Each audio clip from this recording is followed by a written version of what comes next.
There's a vice chancellor, which I won't mention by name because I'm not in a mood to be confrontational today, nor controversial. And another leader of a university somewhere in the Eastern Cape, sitting on a hill, very small university, who said, hey, but this free education will lower the quality, man. That's why Mafule is saying we must question people's academic commitment and their commitment to academia. Because at no stage that the fact that my tuition fee is paid by the government and not my parent ever have anything to do with the quality of the delivery of the content.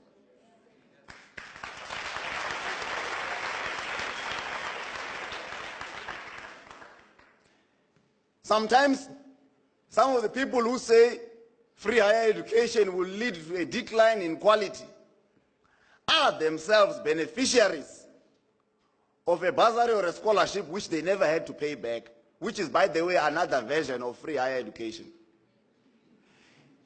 So it does not only expose the inefficiency in their grasp of the discipline they might be in, but it also exposes the hypocrisy which is inherent in those who occupy dominant positions in all institutions. And it's important to talk about the dominance in higher education, because dominance in higher education is actually a conduit or a proxy for domination in society. Now, the songs have come to an end. Without wasting any time, what is the problem statement, since we are talking about the Center for Emerging Researchers, Mafule? The problem statement is that if the ladder of educational opportunity rises high at the doors of some youth and scarcely rises at the doors of others, while education is made a formal prerequisite for any form of occupational or social advance, then that education becomes a means of reproducing racial and class inequality and not of eradicating them. That is the problem statement. In fact, that quote was said in the early 1947, late 1940s, or 1947 to be more precise. And it was at the time when America and other countries were coming from war, and there were a lot of unemployed and unemployable war veterans. So countries which subscribed to capitalism took a decision that when it comes to education, this is an instrument of redressing a post-war situation. Please keep the words post-war in your mind when we proceed. But quite interestingly, by 1948, South Africa becomes an apartheid state. And that apartheid state adopts education policy as an instrument of racial and class domination as well. So people have always known for a long time, if you want to dominate anybody, limit their access to education. Of course, there are different definitions of what education is. But that knowledge which becomes a barrier or an enabler to a better life is blockaded by the oppressor, and those dominated become servants or reproducers of cheap labor, like in South Africa. It should therefore go without saying that if we are serious about a racial and class reconciliatory transition, we ought to radically open the doors of learning. And really, there was a lot of myth. Hey, free education is from this guy and that guy. No, it's that guy. We question those people's commitment to academia. Because countless policy documents demanded free higher education before Chivumo's mom and my mom were even born. It is therefore chronologically impossible for Chivumo to be the originator of a free higher education policy. I think let's clarify that one. So where does it come from in South Africa? I won't go too far back to when people took our land. I'll leave that part for another discussion. I'll just start at the Freedom Charter. I just want to give background or the basis upon which I'll be making claims that I will make, so that it's not just my opinion, but it's based on empirical evidence and facts of history, and of course facts moving forward. We start with the Freedom Charter that says, higher education and technical training shall be open for all by means of state allowances and scholarships awarded on the basis of merit. Sometimes when people talk about free education and the poor, they speak as though the poor do not go through the same admission system as those who paid. It's almost like people are doing us a favor. And that is not the sad part. The devastating part is that we believe them. And most of us, when we arrive at these institutions, we behave as though someone is doing us a favor. Like your neighbor who came to watch TV. You can make him wash his feet, send him to buy food, and so on. He will go there because he feels the mere fact of being in front of TV, it's you doing him a favor. So Africans enter these institutions of higher learning in the country of their birth and succumb to what is essentially low self-esteem from the oppressor. Any oppressor worth his salt will not be afraid of the oppressed, unless if the oppression is based on his low self-esteem and fear of the oppressed in the first place. 76, comrades, was not about Afrikaans. Let's clarify that part as well. 1976 was not about abolishing Afrikaans as a medium of instruction. Afrikaans, the language, was a symbol of a socially, politically, emotionally, historically, culturally abusive system of higher education and therefore society. So students took Afrikaans as a center of their attention, but what they were really fighting was the structuring of South African society as a whole, and not even just the education system alone. But here is where the story gets interesting, DVC. Professor Bengu, 1997, in a white paper on higher education, says, the post-apartheid South Africa has identified education as a strategic tool to reverse 300 years of colonialism and 45 years of apartheid. You stop there. Once you task education and bestow on it a historic and supreme task to reverse 345 years of structured economic, social, and political oppression, it's no longer some budget line you tick every budget speech. It's no longer an ordinary expense. In fact, you have imposed a retrospective responsibility on it, and therefore you must cost it going backwards and going front. Not now where you say in the next 3 years, how much will it cost me? No. You have imposed on it a job like none other. But most importantly, a country that goes to war is willing to pay the highest price. So if education in South Africa is tasked with reversing the socio-economic legacy of a warlike period, I'm sure colonialism and apartheid was worse than war. But anyway, let's call it war for now. It means you are willing to pay the highest price for it.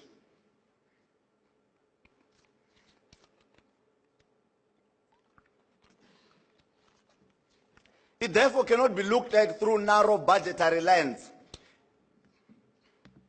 Hey, can we afford it? Is it affordable? Sustainable? Where's the money going to come from? Very, very funny things have happened in the past 3 years. But selling education to Africans in South Africa, it's like sending soldiers to war and say, but pass by here to buy the gun. We are fighting the apartheid regime, we are fighting colonialism, but please, there's a man standing over there selling grenades and AK-47s for you to fight.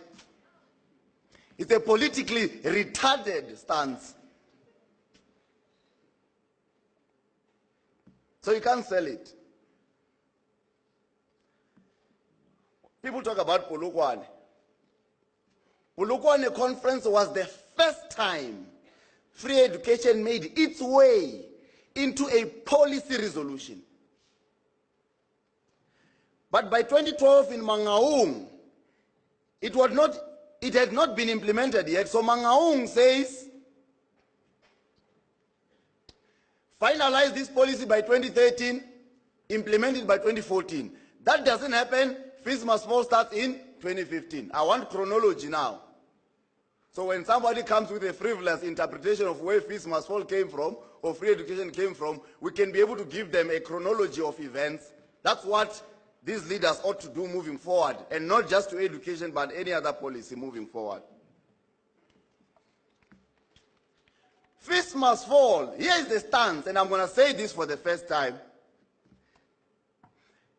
As a youth member of the African National Congress, I saw fees must fall in two ways. One, as a legitimate demand for a long overdue promise. But two, I saw fees must fall as a protest against my movement's failure to honor its promise. And therefore, a job of a youth leaguer was not to compete on who can best ventilate what is wrong with the education system, but to hold the mother body by its throat until it implements, or we all die.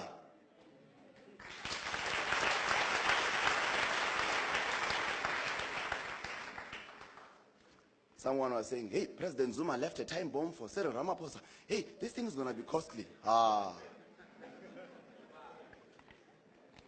False in a number of grounds.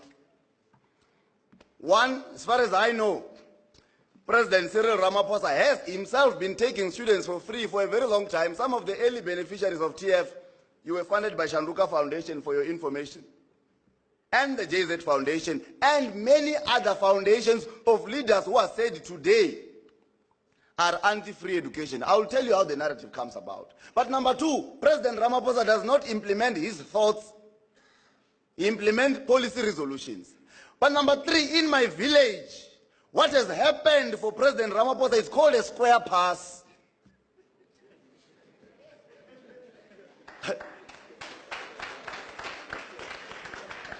Imagine 3 years of fire on campus, going into a 4th year just before elections,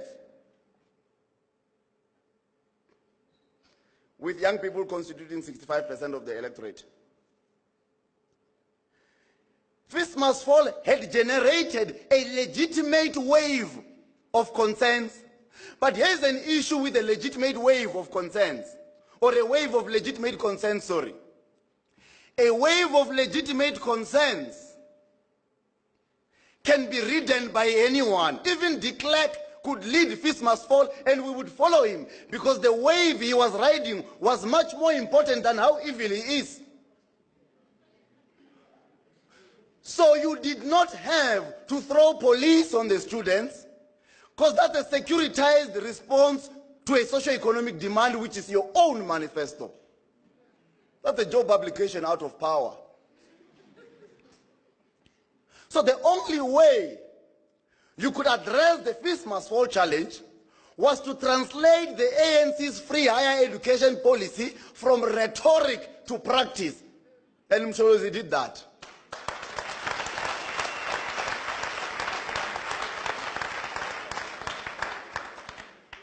They missed that former president needs anybody to understand free education is out of ignorance of who the man is in the first place.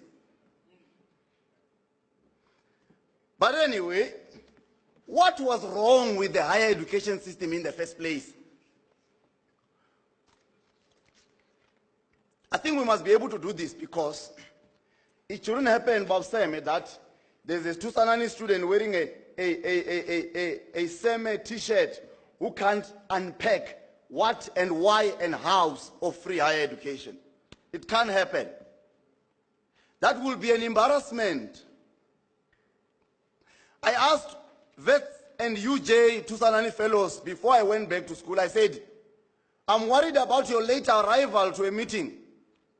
How sure am I that when we take on real wars, you will even be there?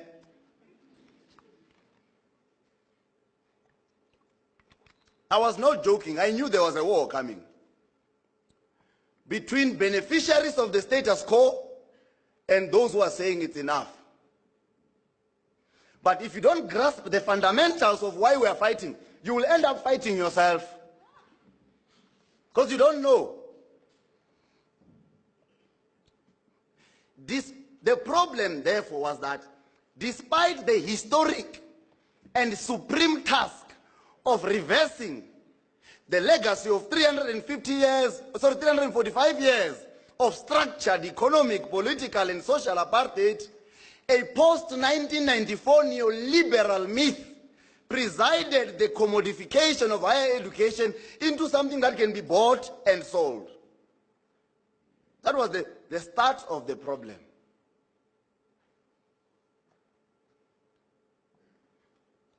That becomes devastating. When Prof is talking about the fourth industrial revolution, that becomes devastating when there are more law firms going up than factories in South Africa. In other words, your economy is increasingly service-based and therefore demanding higher education skills as a prerequisite to just earn a living. Factories that require semi-skilled and therefore not going to university are closing down. So the structure of the South African economy demanded a rush towards post-schooling qualification in order to meet the demands, but also to ensure that when a factory closes, at least you can come up with a chemical to wash someone's shoes like Mutango.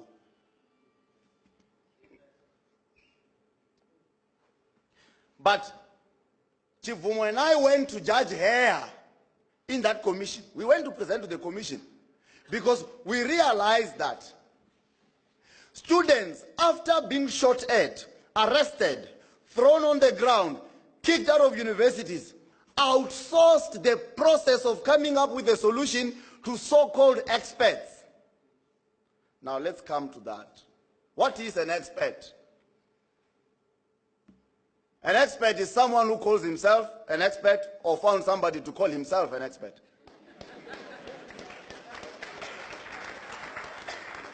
I mean, how do you know? I mean, if a guy studies 4 PhDs, staying in his room somewhere in deep rural Stekspruit, he's sitting there. He studies 1 PhD online, another PhD online. He communicates via Skype with his professor and so on. He's stuck in Stekspruit there. Is he an expert? You don't know. How would you know if he called himself one or somebody called him one? So students, after fighting a gruesome battle, in my absence, by the way, outsourced thinking to thieves. And I'll unpack why I'm saying consultants and so-called experts are thieves. You will understand the lowdown. I know you haven't read the 750 pages anyway. I know you have not read the 750 pages because one victory of free higher education was stolen during the budget speech and not a single one of you picked it up. Yeah, it was stolen by putting the words from 2018 onwards. Those words stole away from President's pronouncement that packages allocated to existing returning students from their second year onwards will be converted from loans to grants. What is a package? A package is what you are awarded when you enroll, which means in your third year, your second and first year loan ought to be converted to a grant. But you are being told by a registrar or a registration officer, sorry, you qualify for free education, but you can't register because of last year's debt. How? Why would government in its right state of mind say, you now have free education, comrades, you just have to pay the debt of last year? Why would government do that? The president spelled it out on the statement, but you read the tweets about the president's statement, not the president's statement. From defenders of the status quo, so you outsourced thinking about your livelihood.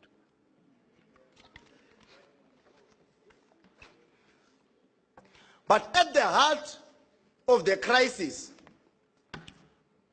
was a higher education system that is grossly underfunded, small in size, increasingly commodified, and unfairly meritocratic. Let's unpack those 4 stages. Thank you, Chief. When you say a higher education system is commodified, you don't just mean it's being bought and sold, that's obvious. But you are saying the cost of studying is not protected from market pressures. In other words, it costs more to live and eat in Braamfontein than to study at UJ. So why don't you stop saying you study at UJ and live in Braam and just say, I live and eat in Braam and happen to go to UJ? Because what brings you to Braam costs more than what happens at UJ. So when you say it's commodified, you mean it's subjected to slum landlords and dining hall catering cartels who take up over 60% of the full cost of study in the first place. So he says commodified. The apartheid regime would, I think, subsidize about 80% of student accommodation at the time. So it was not that commodified then.